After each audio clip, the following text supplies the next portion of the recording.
Hi hello నేను మీ Sujatha welcome back to my channel. అది ఇవాళ వచ్చేసి వంగ మొక్కలు వేసాను కదండి. అది వీటికైతే కొంచెం అంతా సపోర్ట్గా ఈ కర్రలు అనేది ఇచ్చాను. ఈ వేసవ కాలంలో వంగ మొక్కలు అనేది బాగా మంచిగానే సర్వైవ్ అయినాయి. అయితే ఎలుకలు ఉన్నాయండి అని చెప్పా కదా, ఎలుకలు ఏం చేస్తున్నాయంటే పడిన పింద పడినట్టుగా అయితే తినేస్తున్నాయి. అందుకని కొంచెం పైకి సపోర్ట్ ఇచ్చి పెడితే ఆగుతాయేమో అని చెప్పేసి అయితే నేను ఇలాగా కర్రలు ఇచ్చానండి. ఇగో ఆకులు కూడా ఎంత వేసవిలో కూడా చూసారా ఆకులు ఎలా ఉన్నాయో. యాక్చువల్గా ఈ వీడియో తీసి చాలా రోజులైంది, దగ్గర దగ్గర 1 వీక్ అయిపోయింది.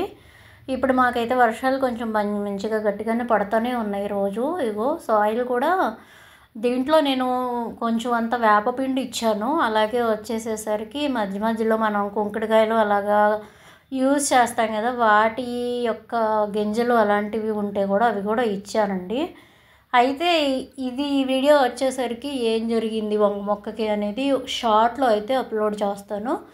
ఇదిగోండి వంకాయలు, ఇది అయితే మన పచ్చ వంగ పెద్దగానే ఇంచుమించు 4-5 ఇంచెస్ వరకు అయితే పెరిగిందండి. ఇది కాయలు అయితే ఉన్నప్పుడు హార్వెస్ట్ చూపించలేదు, నెక్స్ట్ టైం అయితే హార్వెస్ట్ కూడా చూపిస్తాను.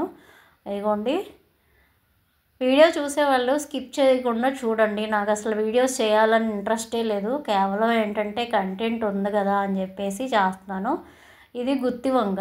ఈ గుత్తి వంగ గురించే నేను షార్ట్లో అయితే అప్లోడ్ చేస్తాను. ఒక చిన్న విషయం, ఈ వంగ ఎందుకో ఏదో ఒక తెగులు వస్తూనే ఉంటుందండి, ఎందుకు వస్తుందో అనేది అర్థం కాదు. ఇగో ఇక్కడ నేను కొంచెం అంత కాంపౌండ్ వాళ్ళకి పక్కగా అయితే ఒక 10 కుదుళ్ళు పెట్టాను. ఇవి కూడా అయితే కర్రలు సపోర్ట్ ఇచ్చి పెట్టాము. ఇవ్వండి చూడండి, మొక్కలు పైకి కట్టిన తర్వాత అయితే ఇలా ఉన్నాయి. పిందెలు నిలబడినాయా లేదా అనేది కూడా నెక్స్ట్ వీడియోలో అయితే చెప్తానండి. మొక్క అయితే చాలా హెల్తీగా చాలా విశాలంగా పెరుగుతుంది, హెల్తీ ఆకులతోటి కూడా పెరుగుతుంది. దీనికైతే గొంగళి పురుగు ఒకటి ఆశించింది. నేనైతే దాన్ని ప్రస్తుతం మొదల్లోనే ఉంది కదా అని చెప్పేసి చేతితోటి అయితే తీసేసాము. ఇంకా ఈ గోడ పక్కన ఉన్న వాటికైతే పెద్దగా ఏమీ పెస్ట్ రాలేదు, కానీ ఫస్ట్ చూపించిన మొక్కలకైతే ఎర్ర గొంగళి పురుగు అనేది వచ్చేసింది. మాకు అసలు కంటిన్యూస్గా ఏదో ఒక పెస్ట్ అనేది గార్డెన్లో ఉంటానే ఉంది. మేబీ మరి నేను ఎక్కువ పర్సెంట్ కషాయాలు అవి స్ప్రే చేయాలా ఏంటా అనేది నాకు అర్థమే కాలేదు. ఎందుకంటే స్ప్రే చేసినా నేను ఓన్లీ వేప నూనె బయట కొన్నది మాత్రమే స్ప్రే చేశాను. మరి ఇంకా దానికి పోవటం లేదనుకుంటా. ఇంకా ఏదన్నా చూడాలండి, పుల్ల మజ్జిగ పచ్చిమిర్చి ద్రావణాలు అవన్నీ కూడా ఇస్తే కొంత మెరుగు అవుతాయేమో అనేసి. ఈ వర్షాకాలం వచ్చేసరికి మాకు ఈ వీడియో వస్తుంది కదా, ఇప్పటికే చాలా గొంగళి పురుగులు ఉన్నాయన్నమాట. పెద్ద పెద్దవి మామూలుగా ఇప్పుడు సీజనల్లో వస్తే చూసారా, నలుపు ఎరుపు వైట్ కలరు లద్ది పురుగులు, ఇలా అయితే చాలా పెస్ట్ వచ్చేసింది. గార్డెన్లో ఉన్న మొక్కలు కూడా అసలు ఉంటాయా ఈ పెస్ట్కి, ఏమైపోతాయా అన్నంత ఇదిగా ఉధృతంగా అయితే ఉంది. అది నివారణ మార్గాలు ఏం చేశాను ఏంటి అనేది కుదిరితే మాత్రం ఒక వీడియో అనేది అప్లోడ్ చేస్తానండి. ఇదిగోండి వంకాయలు అయితే ఇట్లా కట్టాము. ఇవి అయితే ఉంటున్నాయి, బట్ ఏంటంటే ఈ నీడ ఎక్కువ మామిడి చెట్టు నీడ ఉండటం వల్ల కాపు అనేది తక్కువ కాస్తుందన్నమాట. ఇక్కడ